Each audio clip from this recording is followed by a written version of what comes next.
Good evening and welcome to tonight's Loud and Proud, brought to you by Public House Media. A reminder that Public House Media is growing and changing, and oh my goodness, the shows that you can watch on this page, it's unbelievable, the growth and what's happening. You can have morning motivation on this page. You can talk sports on this page. You can come hang out with me on Monday nights and talk disability. Your opportunities are endless. But thank you for joining us tonight to do a little bit of chatting about disability. Specifically tonight, we are going to jump in and talk about athletes and how to be an athlete when you are living with a disability, and what that means if maybe you are somebody who has acquired a disability versus me being somebody who was born with a disability. So with that being said, I would love to introduce our guest tonight. Please welcome Miss Sara Olsen. Hello, Sara. Thank you so much for joining us. Can you please start by telling us where you are? Sure. I'm just outside of DC, and which is where Crossroads is headquartered. All of our board members are in the DC area. So Sara just mentioned Crossroads, which is what we're going to dive in and specifically talk about. But before we really dig into Crossroads, can you tell us a little bit about your journey? How is it that you ended up here? And are you someone who lives with a disability? Are you an advocate for disabilities? What is your story there? I guess I would consider myself almost an accidental advocate. I spent 17 years in the Navy now and have several friends who have acquired disabilities as a result of their service. And I had been working with some of them in terms of training them, strength and conditioning primarily, and had a friend call me up and say, they were told it would be almost impossible to put together a functional fitness or CrossFit styled event for people with disabilities, and did I want to help? And I said, sure, how hard can that be? And so here we are 7-8 years later. The competition has been going on for 6 years. We now have this nonprofit Crossroads, and I have started my journey as a PhD student specifically looking at how fitness affects people with disability. So taking a couple of steps back, it was one event that then turned into Crossroads Adaptive?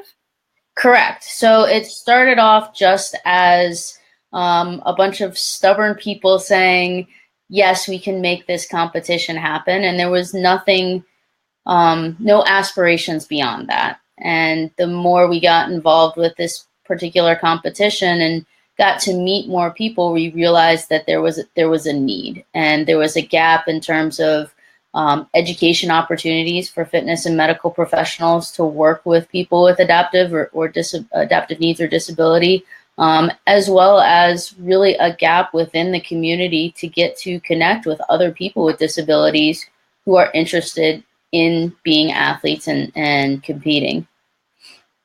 So it's strength and conditioning, you said, but what happens when athletes come to Crossroads? What is the competition, and what is happening all year round then also too?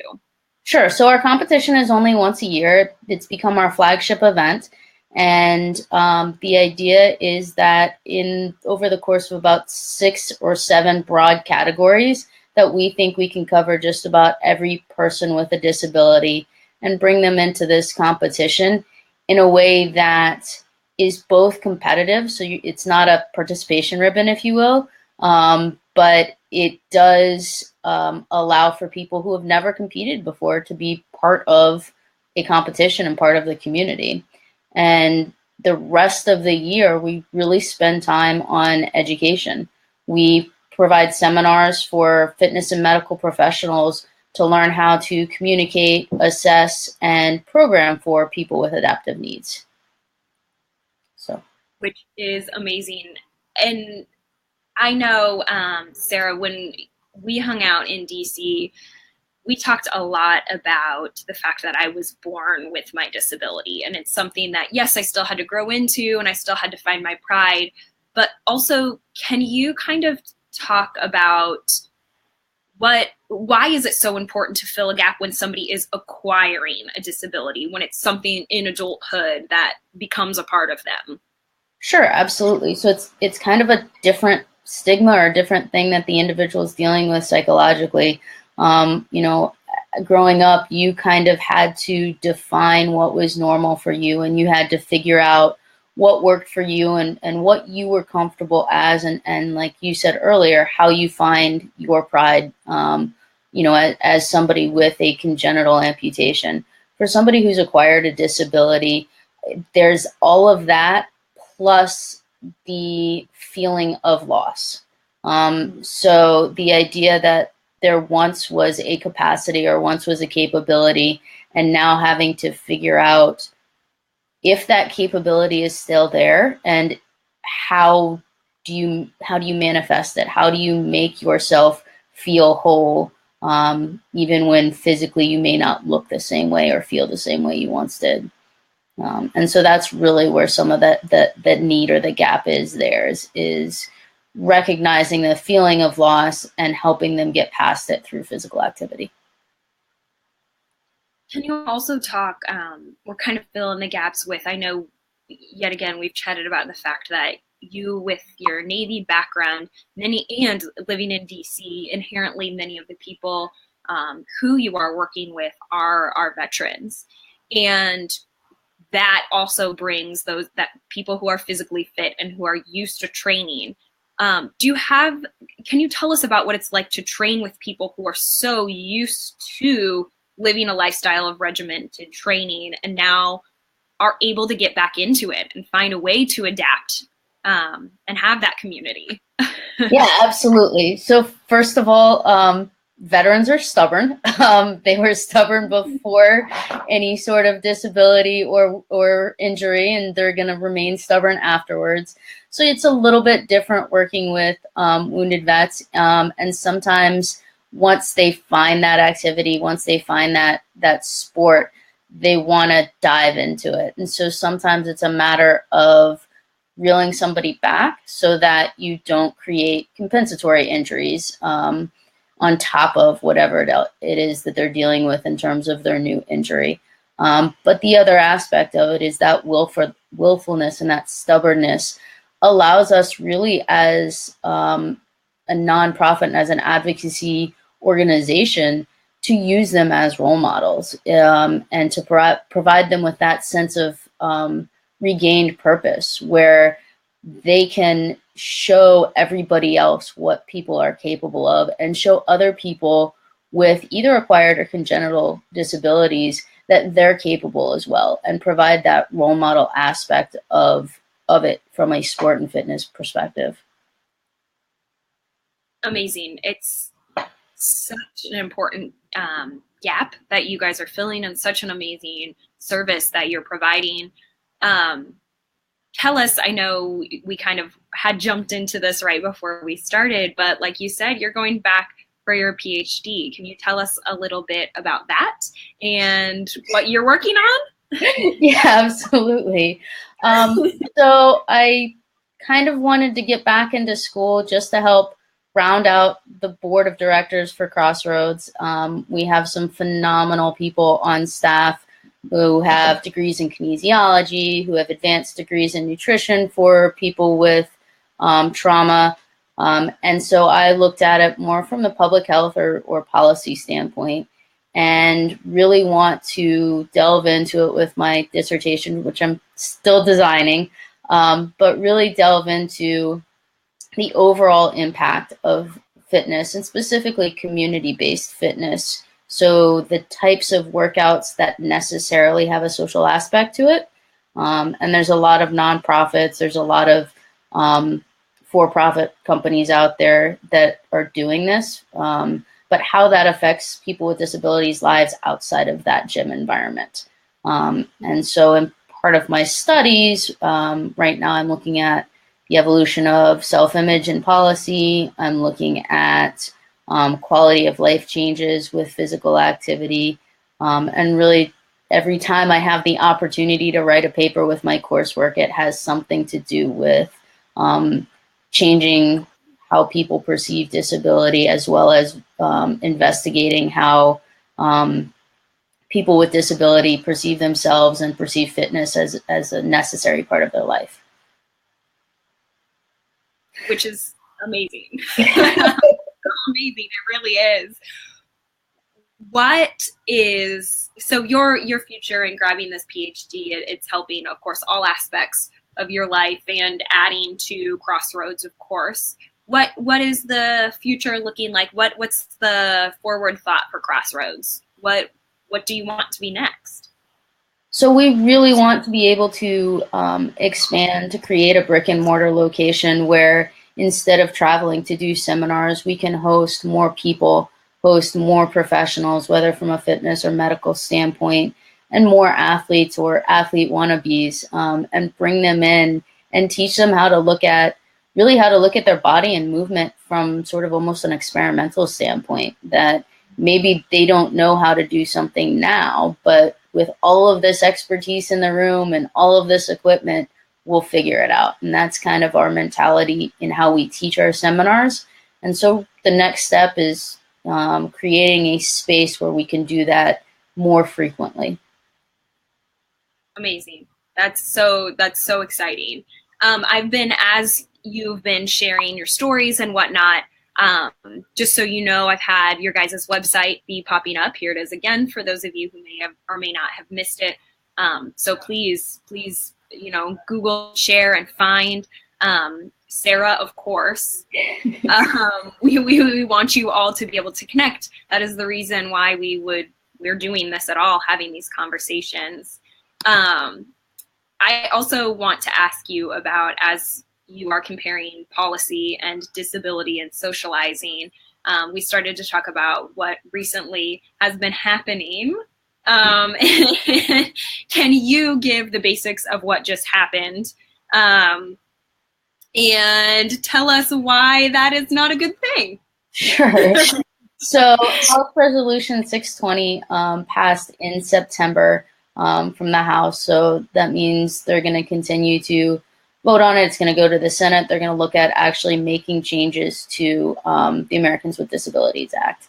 And what this resolution does is it puts the onus back on the individual with the disability to make things accessible. So they have to contact the business, give them the opportunity to make changes, give them the opportunity to have a discussion about why they don't necessarily need to follow the ADA. And that timeline becomes longer and longer the more that discussion goes on.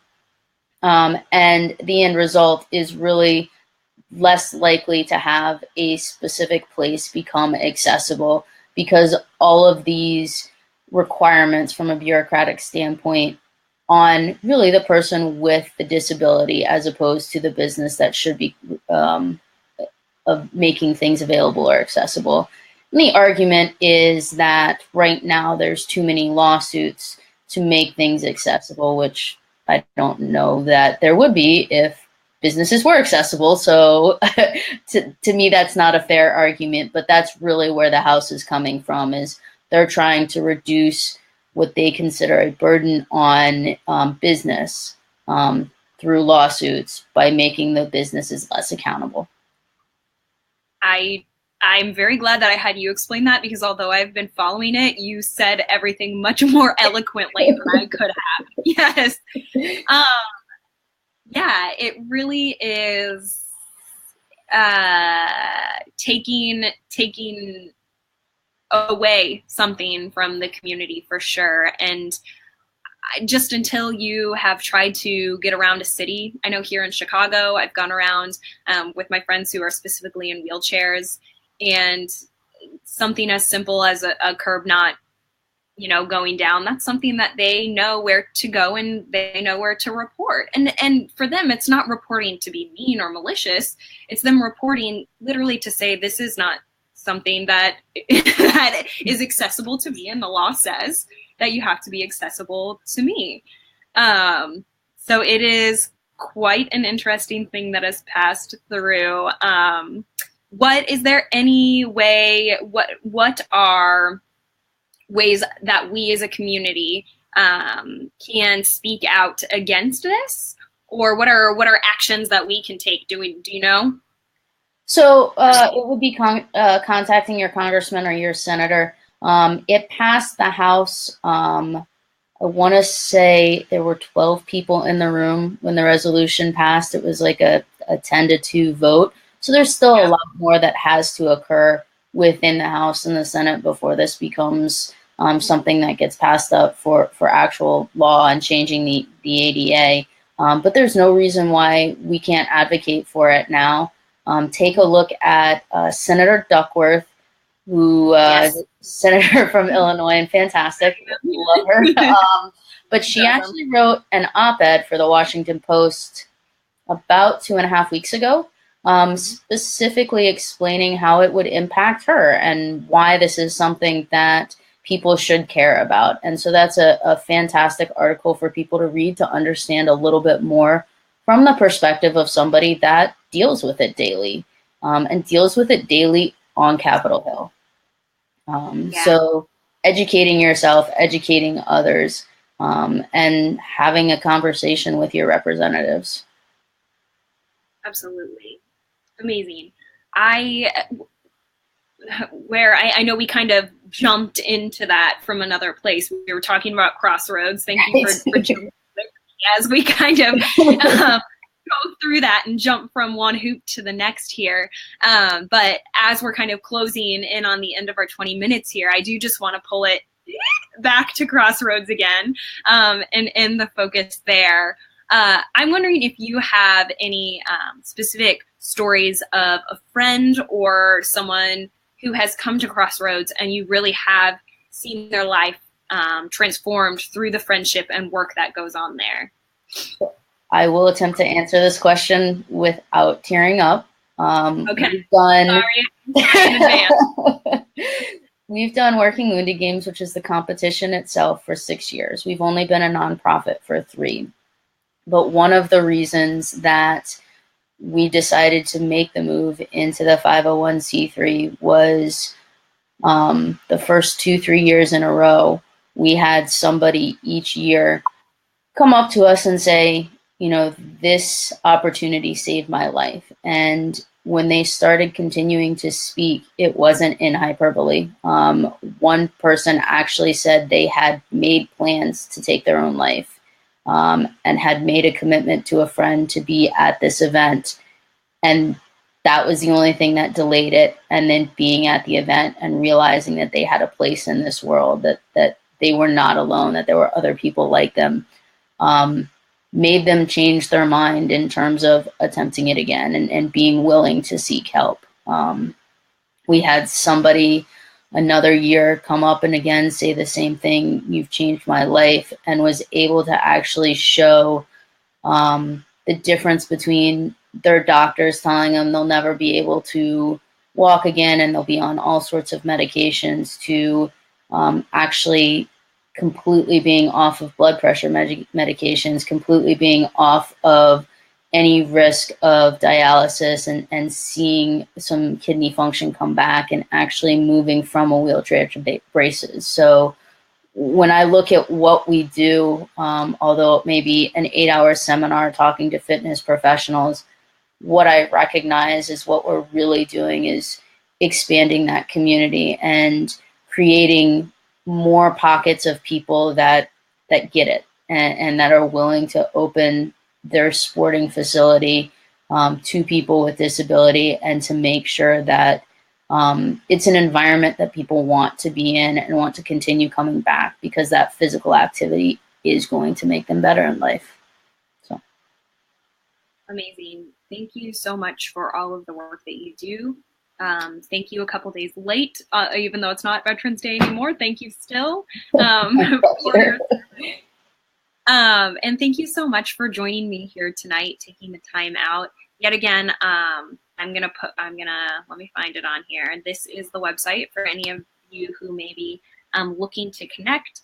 Sara, is there any other kind of social media-y type things people need to know about, or can they find everything that they need by going through the website here? They can find it through the website, Crossroads AAA on Twitter and Instagram are our handles, and then Crossroads Alliance on Facebook. And honestly, we're still small enough that you get an individual response to your emails. It may take a few days if I'm in finals or midterms, but we do make an effort to respond to everybody. So if you shoot us an email, you'll get a response. Yeah.